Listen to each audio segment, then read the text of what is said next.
We do not pay attention to how inmates in the US are treated. Pooh Shiesty has been sent to a prison over 1,500 miles from his home, 23-hour lockdown, and given empty food trays. USP Pollock should be investigated immediately. Rapper Gucci Mane tweeted this in December 2022 about the deplorable conditions rapper Pooh Shiesty was experiencing at this prison. So let's investigate it.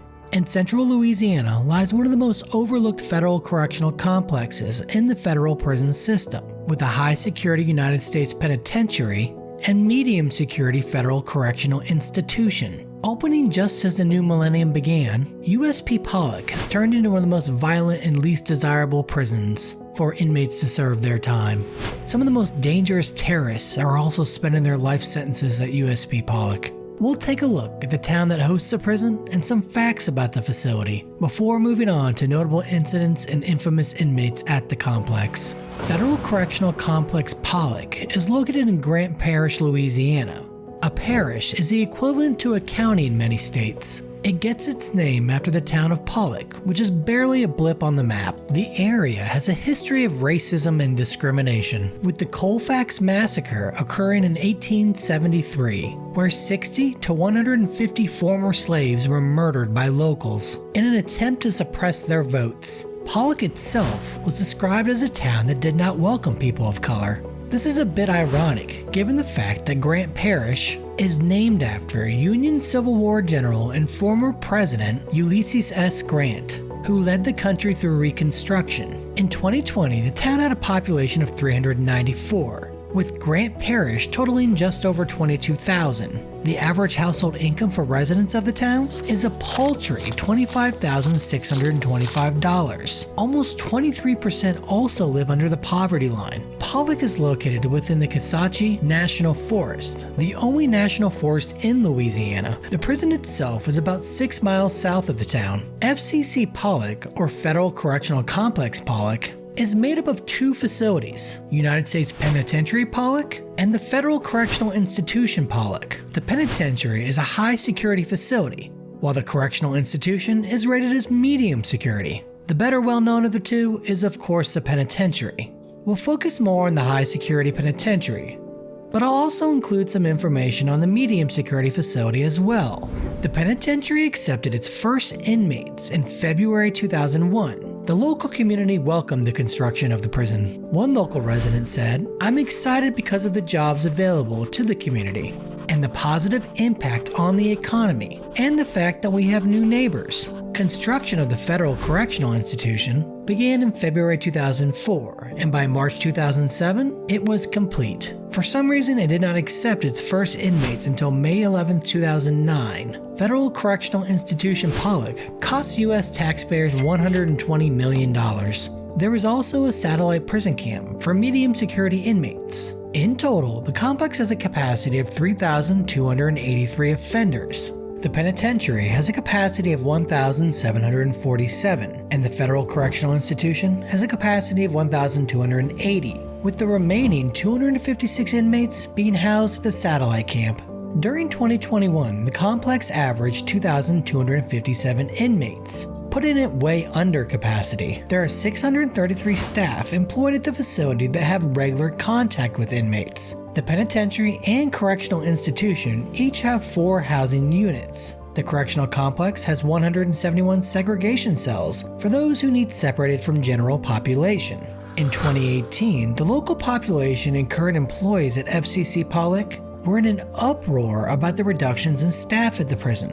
At that time, the staff-to-inmate ratio was 8.3 to 1, which had been reduced from 4.4 to 1. This is in contrast to today, where they can't beg people to work these jobs. Staffing shortages at this prison and, of course, prisons across the country are experiencing staff shortages. It wouldn't be long before lawsuits were filed at the prison. One inmate there, Donald Neal, sued the government in 2003 after he said he was beat up by correctional officers and retaliated against. The mother of Donald Hill said, "Those guards are killing boys in there. There is a lot of stuff going on that people don't know about. They don't want you to see what they've done with him. I'm terrified. They are going to kill him."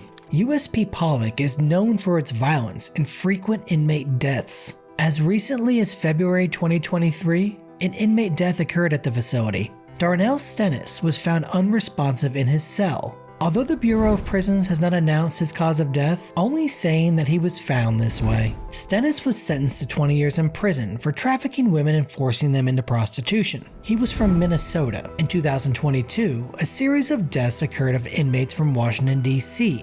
In the span of just a couple weeks, Lionel Stoddard and Mark Harris were dead. Stoddard was found unresponsive and pronounced dead at the local hospital. His cause of death has not been announced. Harris was involved in a large fight and did not survive. Several other inmates were also treated for non-life-threatening injuries. That same year, a lawsuit was filed by the Public Defender Agency in Washington, D.C., alleging that D.C. inmates are scored different on risk assessments, purely based on where they're from, which results in higher security classifications. In essence, they're saying that inmates from Washington, D.C. are being treated unequally under the law. Also, unlike those sentenced in state prisons, D.C. residents can be incarcerated anywhere in the country. There have been several inmates at USP Pollock convicted of murder or lesser charges due to killings at the prison. Jonathan Francisco was convicted of second-degree murder in 2011 in the stabbing death of Charles Jackson Jr.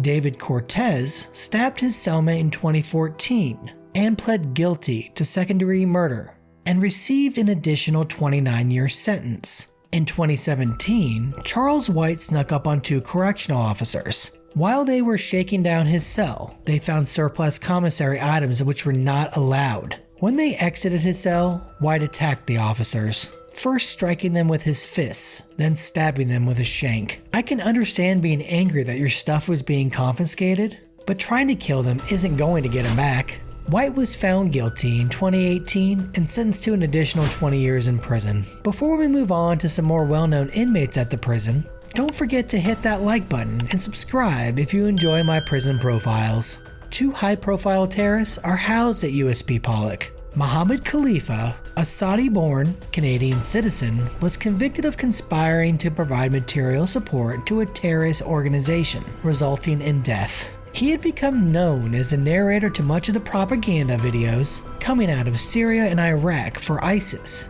The U.S. attorney who prosecuted the case said that he was, quote, the voice behind the violence. Another academic who studies these conflicts said of Khalifa, he is a symbol, the voice coming out of ISIS, speaking to the English-speaking world for the better part of the last 4 to 5 years. Khalid al-Dosari, a Saudi citizen, was arrested for the attempted use of a weapon of mass destruction. The prosecutor who was assigned the case said al-Dosari purchased ingredients to construct an explosive device and was actively researching potential targets in the United States. It was even alleged that one of his possible targets was former US President George W. Bush. He was convicted and is now serving a life sentence. FCC Pollock, with its medium security institution and high security penitentiary, is a much lesser known facility, but experiences some of the highest rates of violence and death.